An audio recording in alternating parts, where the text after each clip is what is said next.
जय हिंद साथियों, आज हम भारत की प्रस्तावना के बारे में अध्ययन करेंगे। तो हम जानेंगे प्रस्तावना किसी भी संविधान का एक आईना होता है, एक आदर्श होता है, जिससे हम पूरे तौर पर संविधान को समझ सकते हैं। यानी कि मोटे तौर पर संविधान को समझने के लिए प्रस्तावना से ही समझा जा सकता है। प्रस्तावना जो होता है संविधान का आदर्श होता है। तो हम देखेंगे अपनी भारत की प्रस्तावना, और भारत की जो प्रस्तावना है वो भी हमारे संविधान का एक आईना है, एक आदर्श है, नैतिक मूल्य है। इन सब का अध्ययन हम आज करेंगे। तो हम देखेंगे सर्वप्रथम जो प्रस्तावना है, प्रस्तावना का पहला शब्द हम, ये संयुक्त राज्य अमेरिका से लिया गया है। प्रस्तावना का पहला शब्द, प्रस्तावना का पहला शब्द हम अमेरिका से लिया गया है, लेकिन इसकी जो भाषा शैली है, भाषा शैली, प्रस्तावना की भाषा शैली हम लोगों ने ऑस्ट्रेलिया के संविधान से लिया है। इसके अलावा हम देखेंगे हमारा जो प्रस्तावना है जवाहरलाल नेहरू द्वारा 13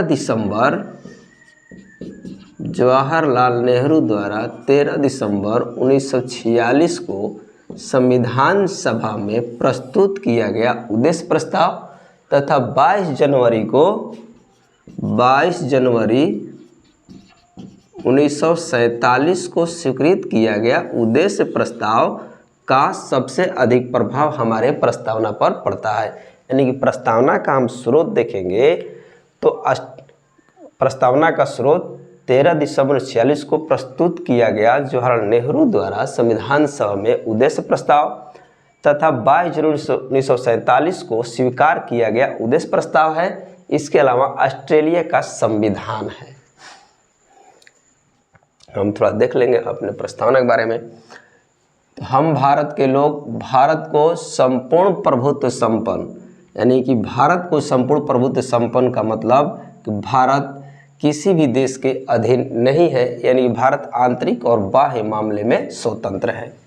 समाजवादी, हम लोगों ने लोकतांत्रिक समाजवाद को अपनाया है, और ये जो लोकतांत्रिक समाजवाद है इस पर सबसे अधिक प्रभाव जवाहरलाल नेहरू के विचारों का पड़ता है। पंथ निरपेक्ष, हमारा जो देश है सभी धर्मों के प्रति तटस्थ है, यानी कि राज्य का कोई धर्म नहीं है। लोकतंत्रात्मक, यानी कि हमारे देश में जनता के द्वारा स्थापित सरकारें शासन चलाती हैं। गणराज्य, यानी कि हमारे देश का जो राष्ट्राध्यक्ष होगा वो वंशानुगत नहीं होगा। बनाने के लिए तथा उसके समस्त नागरिकों को सामाजिक, आर्थिक, राजनीतिक न्याय, यानी कि हम देखेंगे प्रस्तावना में 3 प्रकार के न्याय की बात की जाती है। सामाजिक, आर्थिक, राजनीतिक न्याय की बात की जाती है। न्याय हमारे 3 प्रकार के हैं। न्याय 3 प्रकार के हैं, सामाजिक, आर्थिक और राजनीतिक। फिर इसके अलावा देखेंगे विचार, अभिव्यक्ति, विश्वास, धर्म और उपासना की स्वतंत्रता, यानी कि स्वतंत्रताएं जो हैं हमारे प्रस्तावना के अनुसार स्वतंत्रता 5 हैं। प्रतिष्ठा और अवसर की समता, प्रतिष्ठा और अवसर की समता, यानी कि समता जो है हमारे संविधान में, हमारे प्रस्तावना में समता 2 प्रकार की हैं, यानी कि प्रतिष्ठा और अवसर 2 प्रकार की समता की बात प्रस्तावना में की गई है। तथा उन सब में व्यक्ति की गरिमा और राष्ट्र की एकता और अखंडता सुनिश्चित करने वाली बंधुता बढ़ाने के लिए, देखिएगा बंधुता बढ़ाने के लिए यहाँ पर व्यक्ति की गरिमा, राष्ट्र की एकता और अखंडता जैसे शब्दों का उपयोग किया गया है। बंधुता बढ़ाने के लिए दृढ़ संकल्प होकर अपनी इस संविधान सभा में आज दिनांक 26 नवंबर 1949 मिति मार्गशीर्ष शुक्ल सप्तमी संवत 2006 विक्रमी को एतद द्वारा इस संविधान को अंगीकृत, अधिनियमित और आत्मर्पित करते हैं। यानी कि हमारा जो संविधान है 26 नवंबर 1949 के दिन अधिनियमित हुआ, अंगीकृत हुआ और आत्मर्पित हुआ, और इसका लागू होने का जो डेट है 26 जनवरी 1950 है। यानी कि हम लोगों ने अपने संविधान को अंगीकार किया है 26 नवंबर 1949 को, अधिनियमित किया है 26 नवंबर 1949 को, और आत्मर्पित हम लोग किए हैं 26 नवंबर 1949। भले ही हमारा संविधान जो है 26 जनवरी 1950 को लागू हुआ है। इसके बाद हम देखेंगे हमारा जो संविधान है, इस संविधान को कुछ लोगों ने किन शब्दों का प्रयोग किया है हमारे प्रस्तावना के लिए। तो देखेंगे हम कि जवाहरलाल नेहरू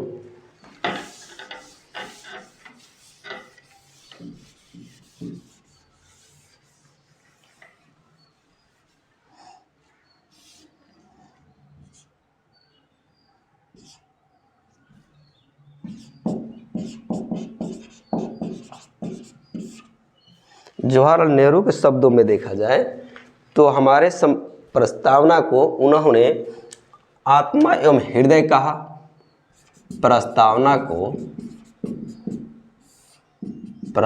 को जवाहरलाल नेहरू ने आत्मा या हृदय की संज्ञा दी है, और उस समय के ठाकुरदास भार्गव ने जवाहरलाल नेहरू की इन बातों का समर्थन किया है। फिर इनकी पालकी वाला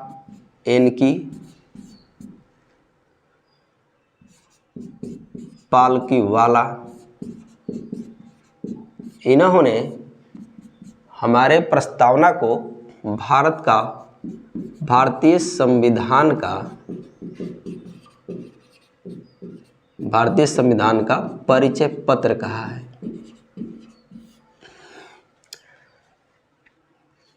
फिर देखेंगे हृदयनाथ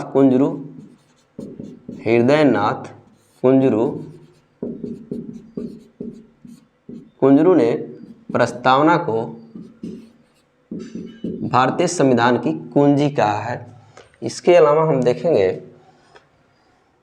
के.एम. मुंशी, कन्हैया मणिकलाल मुंशी संविधान सभा के सदस्य थे।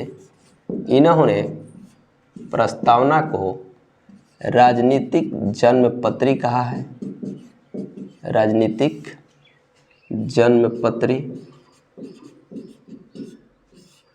इस तरह से हम देखेंगे महत्वपूर्ण लोगों ने प्रस्तावना के बारे में कौन कौन से शब्दों का प्रयोग किया है।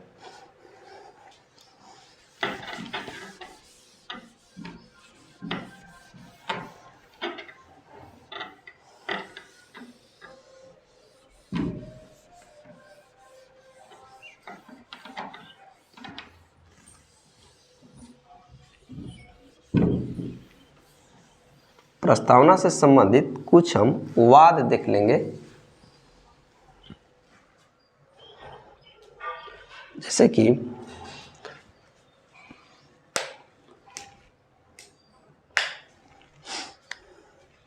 1960-61 में बेरुवारी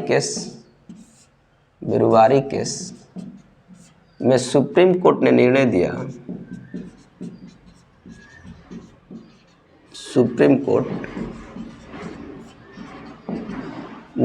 दिया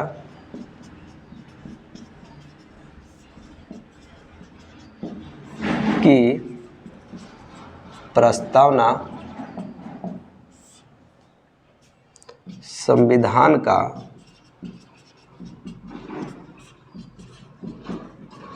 न तो अंग है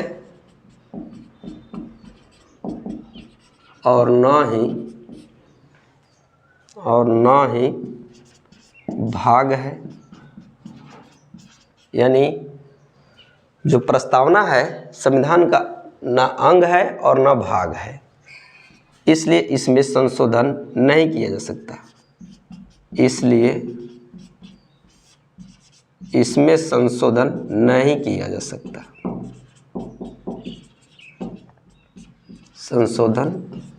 किया जा सकता।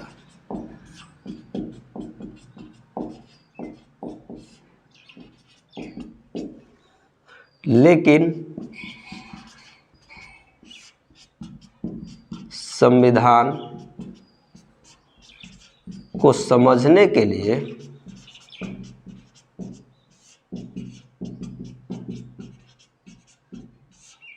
एक कुंजी है।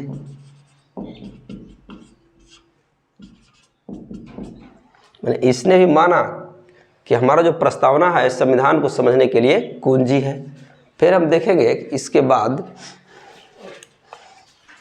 1973 में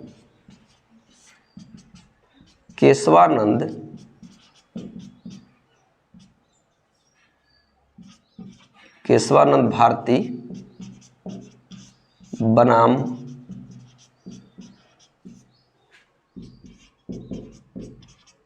केरल राज्य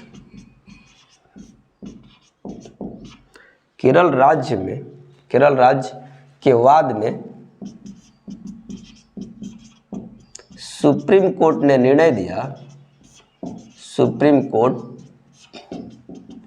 निर्णय दिया कि प्रस्तावना संविधान का अंग और भाग दोनों है। प्रस्तावना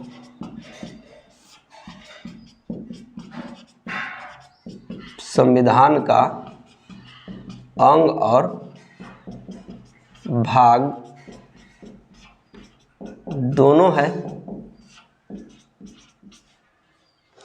तथा संविधान को समझने के लिए कुंजी भी है। अंग और भाग दोनों है, इसलिए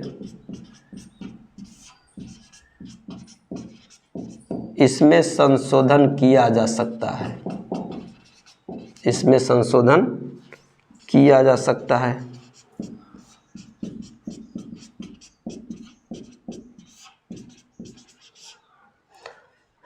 तब से लेकर आज तक प्रस्तावना में एक बार संशोधन हुआ है, 42वां संविधान संशोधन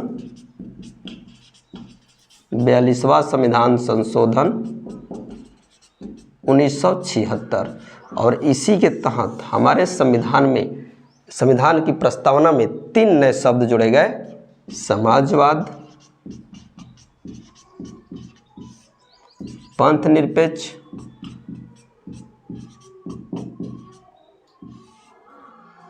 और अखंडता। 3 नए शब्द जोड़े गए। पंथ निरपेक्षता को सार्वभौमवाद में सुप्रीम कोर्ट ने कह दिया कि संविधान का जो मूल ढांचा है पंथ निरपेक्षता ही रहेगी। सार्वभौमई के मामले में सुप्रीम कोर्ट ने ये निर्णय दे दिया है कि संविधान का मूल ढांचा जो है पंथ निरपेक्ष ही रहेगा। ये 3 नए शब्द जोड़े गए और ये देखेंगे जो केशवानंद भारती जो केस था इसमें कुल 13 जजों ने सुनवाई किया था। कुल 13 जजों ने सुनवाई किया था और ये भारत की सबसे बड़ी बेंच थी। माने भारत की सबसे बड़ी बेंच ये जो था केशवानंद भारती केस में बनाया गया था और उस समय सुप्रीम कोर्ट के मुख्य न्यायाधीश थे सीकरी साहब। 13 जजों के पीठ ने इस मामले को सुनवाया था। लेकिन इसमें एक और बात कही गई कि प्रस्तावना को न्यायालय में चुनौती नहीं दिया जा सकता है, लेकिन प्रस्तावना को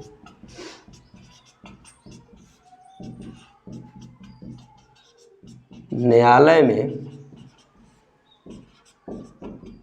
चुनौती नहीं दी जा सकती है।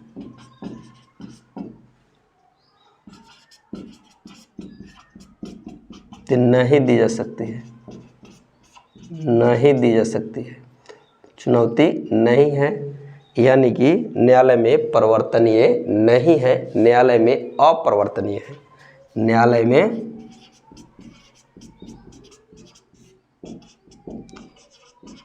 अपरिवर्तनीय है। अपरिवर्तनीय मीन्स चुनौती नहीं दिया सकता है। फिर इसके बाद हम देखेंगे कि